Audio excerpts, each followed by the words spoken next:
This has never happened to a US president before in the history of the US, and the world reacts after Donald Trump and Vice President J.D. Vance berate Ukraine Zelensky.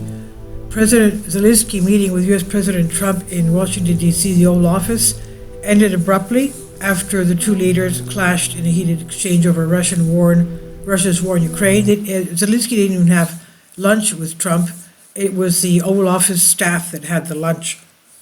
At the Oval Office on Friday, Trump and his Vice President J.D. Vance berated Zelensky for being disrespectful and not thanking the U.S. enough for its support. "You're gambling with the lives of millions of people," Trump shouted. "You're gambling with World War III, and what you're doing is very disrespectful to the country, this country." Zelensky, who was meeting with Trump to convince him not to side with Russian President Putin and discuss possible U.S. security guarantees for Ukraine in the event of a ceasefire, told Trump that there would be, quote, "no compromises with a killer on our territory," unquote. And as the Ukrainian leader left the White House shortly after the verbal match, Trump took to Truth social media app, which he owns, to write that Zelensky was not ready for peace if America is involved.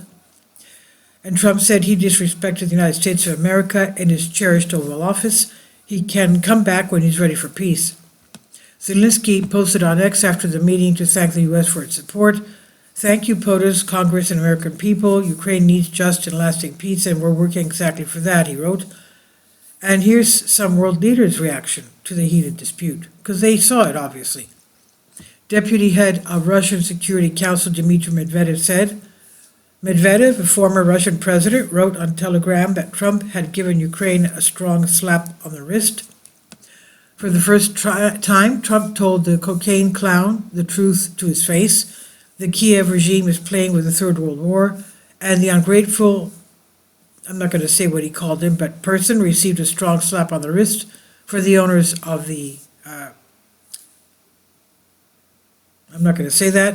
"This is useful, but it's not enough. We must stop military aid to the machine," Medvedev said. European Union Foreign Policy Chief Kaja Kallas said, "It was clear that the free world needs a new leader. Ukraine is Europe. We stand by Ukraine," Kallas said in a social media post. "We'll step up our support to Ukraine so that they can continue to fight back against the aggressor," she said. "Today became clear that the free world needs a new leader. It's up to us Europeans to take this challenge." Let me laugh. Now, French President Emmanuel Macron told reporters in Portugal that Russia is the aggressor and Ukrainians are the aggressed people. And Norway Prime Minister Jonas Gahr Støre said he condemned the events in the White House as serious and disheartening. Ukraine still needs the U.S.'s support, and Ukraine's security and future are also important to the U.S. and to Europe, he said. President Zelensky has strong support in Ukraine. Well, he doesn't actually. Broad support in Europe, and he has led his people through a very demanding, brutal time. That Trump accused Zelensky of gambling with World War III is deeply unreasonable, and a statement I distance myself from, he said. Estonia Foreign Minister Margus Chakna wrote on X that the only obstacle to peace was Putin. And Polish Prime Minister Donald Tusk said, "Dear Ukrainian friends, you are not alone." Spanish Prime Minister Pedro Sanchez says, Spain stands with you. Italian Deputy Prime Minister Matteo Salvi said, "Aim for peace. Stop the war. Come on, Donald Trump," Salvi wrote on X. Swedish Prime Minister Ulf Kristersson said Sweden stands with Ukraine. EU Commissioner President Ursula von der Leyen said she posted a message of solidarity with Zelensky, writing on X, "Your dignity honors the bravery of the Ukrainian people." And this is from Al Jazeera on DNYUZ. And in the meantime, we know that this has never happened before with an American president. What happened in the Oval Office today, the obviously pre-planned, well, it wasn't pre-planned, that's just the way the wording and the emotions played out between President Trump and Vladimir Zelensky. But it was something that has never happened in the nearly 250-year history of this country. In a major war in Europe, our president clearly